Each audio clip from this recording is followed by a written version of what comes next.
Hello folks, my name is Tommy G and today I'm in Dearborn, Michigan, the most Muslim place in America. So if I'm gonna tell you hello, I gotta tell you, salam. Salam!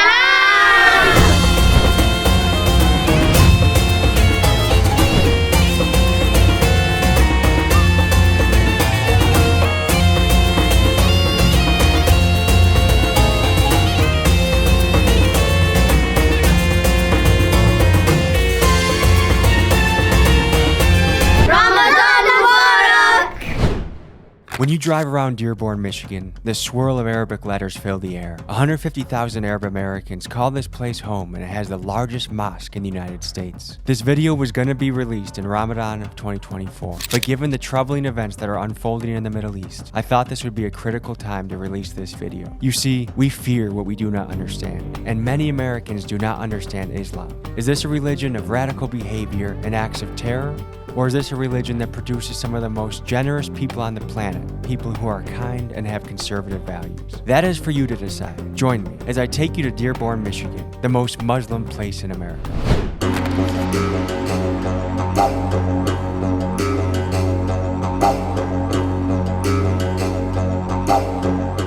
So folks, we are going to the most Muslim city in America, Dearborn, Michigan, and we're here during a special time, Ramadan. The Muslims have kind of been thrown into that mix where they're a little bit misunderstood or people don't know their intentions, and to be honest, if you're not a Muslim, who's read that book? I know I haven't, so how much could you really know about them until you've studied what they do? Not a drop of water, not a bite of food, and you can only break your fast at the sundown or before sun up. It's a very disciplined practice that I have a lot of respect for. First, we meet our contact, Ahmed, who's going to be taking us on this beautiful journey. Stay tuned. Hello in Arabic is salam. Salam. Salam, exactly. Short for assalamu alaikum. Assalamu alaikum. You're a natural, let's go. I'm fluent already, huh?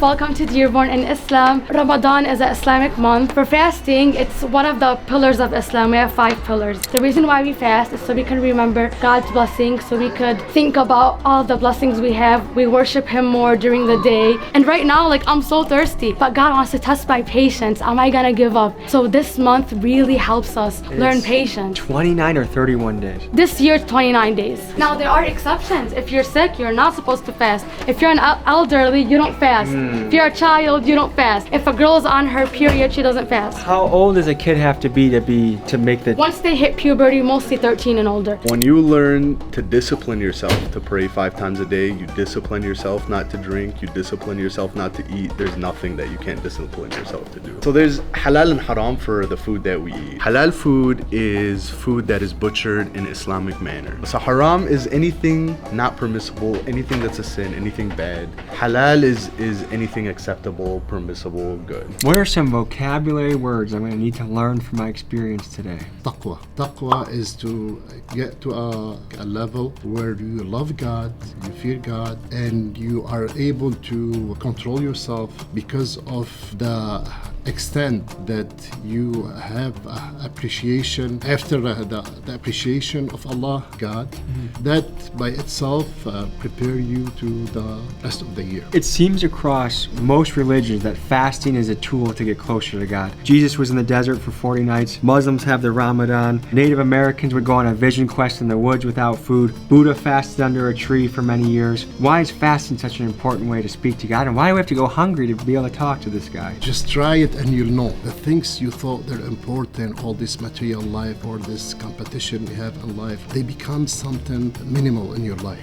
Was it hard to be a Muslim in America after September 11th? We went into a made-up war. I think we're all finding out after the fact that a lot of the information we had was wrong, and we got propaganda from our government, and we went in and we made demons out of a lot of people that had nothing to do with anything. Let me clarify that strong statement I said about fake wars. After 9/11, we decided to invade Iraq under the pretense of Iraq having weapons of mass destruction, when there was no strong evidence of such. Bottom line, there were no weapons of mass destruction. Going into Iraq may have been the worst decision any president has made in the history of this country. That's how bad it is. Dick Cheney, before becoming vice president, was the CEO of Halliburton, one of the world's largest oil service companies. He became vice president under George Bush, and when our government decided to invade Iraq, Halliburton was awarded a $7 billion non-compete contract to operate Iraqi oil wells. Perhaps a slight conflict of interest here. Conservative estimates state that 300,000 Iraqi civilians lost their life in this war, and American taxpayers footed the bill at a tune of $757 billion.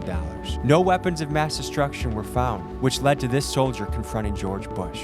Mr. Bush, when are you going to apologize for the million Iraqis that are dead because you lied? You lied about weapons of mass destruction. You lied about connections to 9/11. You lied about Iraq being a threat. You sent me to Iraq. You sent me to Iraq in 2003. My friends are dead. You killed people. You lied about WMD. A million Iraqis are dead because you lied. And this is just one war, not to mention the questionable wars we had in Syria, Libya, and Afghanistan. Back to the video. It was hard, particularly for our sisters. When they wear hijab and they come out, they know they're Muslims. Walk us through a story of discrimination in America simply because of being a Muslim. I think you could just go to the airport and experience and take a look.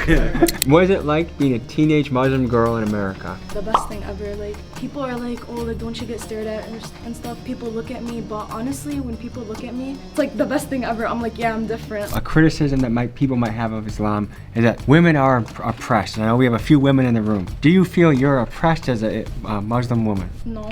Like, I feel like God has certain rules for a reason. For example, God wants me to dress modestly for a reason. It doesn't let people look at my body, mostly my character. I feel protected, and it just makes us closer to God, and it makes, like, you know, people not to fall in love with beauty, the beauty of character. To keep our minds pure is a good thing. Islam promotes the preservation of the family unit. Very important. So in a family unit, obviously there's individuals and they have roles to play.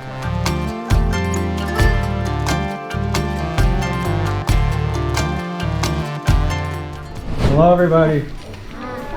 How you doing? Good. Who is fasting right now? In their age, like the boys, they are not supposed to. The people that did fast, what made you decide to do that challenge? Do it for God. When you turn 9 years old, you have to fast, and I'm 10 years old. What's happening tonight when the sun goes down? Can someone tell me about that? You eat like good food. Do you think doing this makes you stronger as a person? Yes. What I've learned in life is that by doing tough things, you become tough yourself, and it's a tough world, so it's important to be tough. Would you guys agree with that?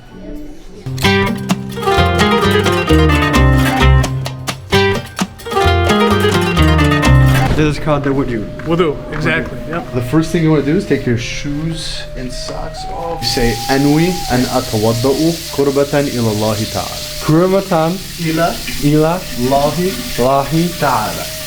Take your right hand, fill it with some water, and then go across your face. Start from the top, and go down.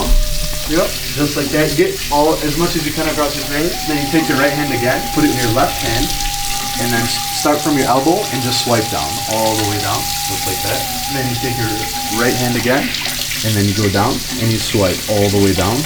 We're done with the water. So you just come like this. You take from here, and you go down. From here up. You are now in the spiritual state of wudu. During the prayer, we have to prostrate on natural surfaces, not, artificial carpet. So this is just mud that's been hardened. We prostrate on a natural surface.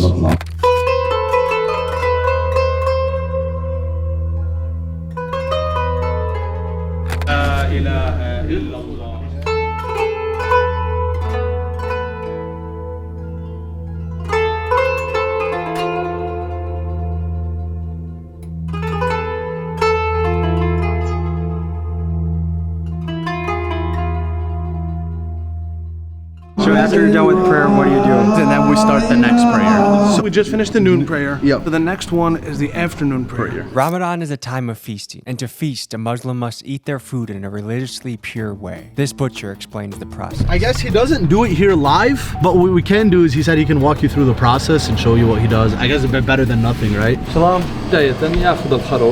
From this point on earth in Michigan, or in the United States in general, Mecca is going to be north. تأخذ الذبيحة تقول بسم الله الذبيحة إذا ما ذكر عليها اسم الله للمسلمين. What do you think happens to you when you die? first thing when you go to the grave, you will come malakan, Two angels. two angels. They will ask you, من ربك, من نبيك, ما هو دينك, ما هو كتابك. And if you answer those questions It's hard correctly, to answer. If you didn't do it in this life, when you wasn't alive, you can't take it. Follow what Allah He said in the Quran, you will answer. Islam is really a continuation of all of the divine prophets and teachings that came in the past. We're on the same path of doing good and belief in God that Abraham and Moses and Jesus and all of the biblical prophets had, and Islam is just that version of that for our times. That's a gift from my store. thank to you. guys. Thank you. I really appreciate that guy's hospitality. Thank you, sir. Organic honey. Thank you. Welcome anytime. In our tradition, dates are eaten at iftar time, and they're very much eaten in Ramadan and even other times besides Ramadan. You see, it's gonna be Store, huh? more of like stuff versus food.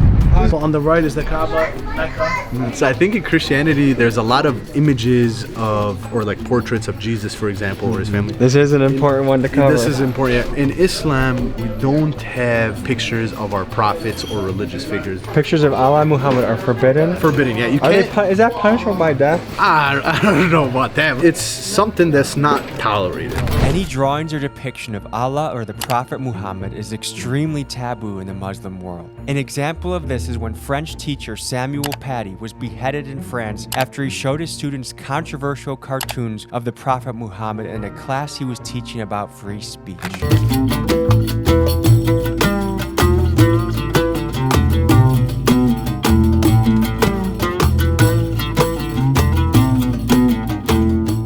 It means there's no God but God, and Muhammad is the messenger of God. It's the Arabic calligraphy that's kind of shaped. And that phrase you just said is one of the most common phrases repeated in Islam, right? Yes.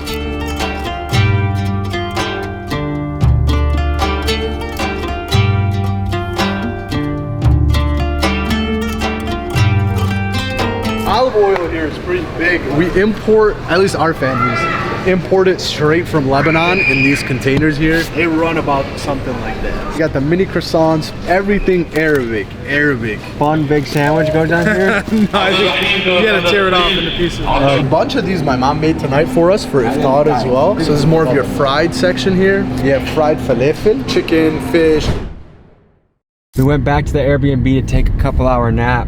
I got dry lips, a dry mouth, a hungry stomach. I hope this table is piled high with hummus. How are you feeling, Miguel? I feel okay. I'm not that hungry for some reason. How are you, Tommy? How are you? My name is Ahmed. Salam, salam. Salam alaikum. This is falafel. So this is beef, that's chicken. This is Fried kibbeh. fried kibbeh. So these are grape leaves and they're stuffed with rice and beef. These are cabbage stuffed with rice and beef, same concept. And these are also beef stuffed with beef. You'll see when you open it. It's pretty good. On this side is the hummus too that you're asking about. Yeah. Right here. And that's tabbouleh, right? Yes, that's tabbouleh, that's fattoush, if you heard of fattoush. This is baba ganoush, hummus. We have two type of soup, lentil soup and vegetable soup. What's with the symbology of this moon? Muslims go by the lunar calendar. We are in the month of Ramadan. Ramadan is actually the name of the month. Go on. اللهم لك صمنا وعلى رزقك أفطرنا فتقبل منا برحمتك يا أرحم الراحمين. Welcome guys, everybody. Help yourself. So that was a good quick short prayer that we say before we eat and we're ready to break our fast. The first bite. Wait, is the sun down? Did everyone? Oh, yeah, you it's did. officially down. Okay, good.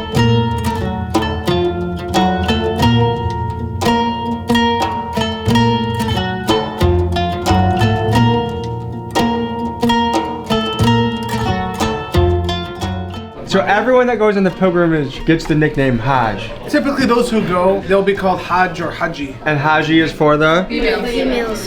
And how many of you have been on the pilgrimage? Too young. You have to be like committed. Like, How old is the average person when they go? Typically 40s, 50s. I went to age 20. You were a serious young man. Yeah, I was like the youngest person there. So I imagine your family parties always go well because there's not anyone drinking too much alcohol. Zero. So I feel like if you look at why fights start, or most of the time it's alcohol is involved. And so if you avoid alcohol, you avoid a lot of trouble in your life. Yeah. You did a fantastic job, so thank you so much. Thank you. Is it true that in this community it's really important to have a nice beard? I mean, I wouldn't say it's necessarily important, but most Muslim men, you know, grow beards. Am I looked at as still like a boy because I don't have a beard? I wouldn't really say that. Are you optimistic about your future? Do you think we're headed in a good direction or a bad direction? The fate is all on you. Whatever you do or whatever you choose to do, it determines your fate in the later future. And you will get in a better place. We gotta get this kid on a loudspeaker in Milwaukee. What'd you say? You're happy. Yeah. The key to happiness is when you have people that you enjoy or people that make your life brighter. Happiness can also be fun, doing things that you like. What year will you turn 35? 2048. Not a year. All right, so 2048, are you gonna run for office and help save the country? I don't think that's where I want to be headed. What do you want to be when you grow up? We'll start right to left. I want to be a doctor. I want to be a housewife. Okay. Maybe like a surgeon. I want the finer things in life, so I'm going to be a neurosurgeon. I want to be either a cardiologist or an orthopedic surgeon. Oh, nice. Whoa.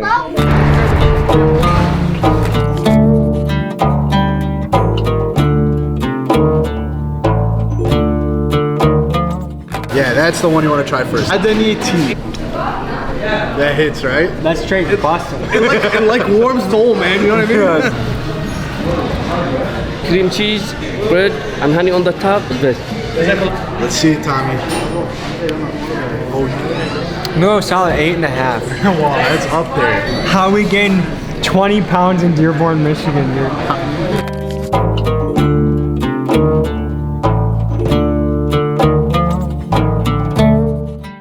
So we're gonna enter the prayer room. There's Sheikh is giving a lecture in English, and we're about to listen in on what's going on. Rebellious, audacious with God Almighty.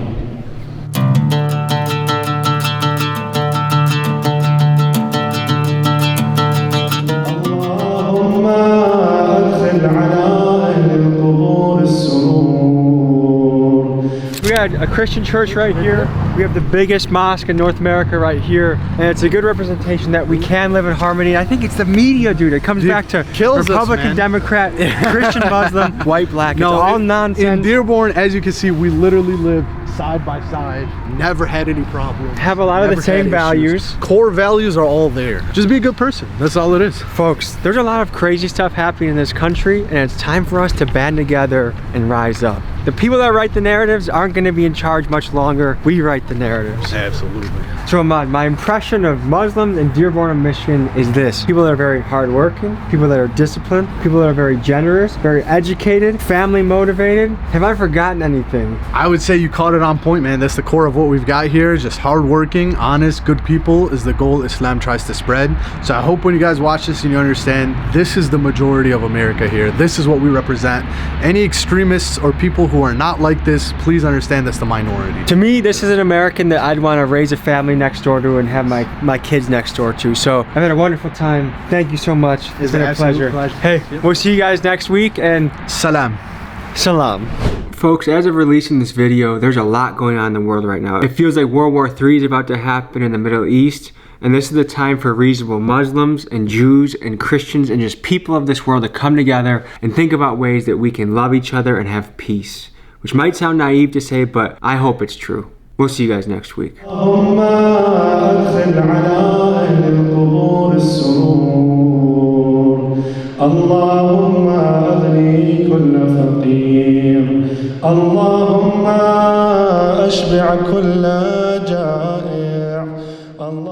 Folks, hope you enjoyed this episode. You want to watch another? Here. You want to subscribe? Over here. See you next week.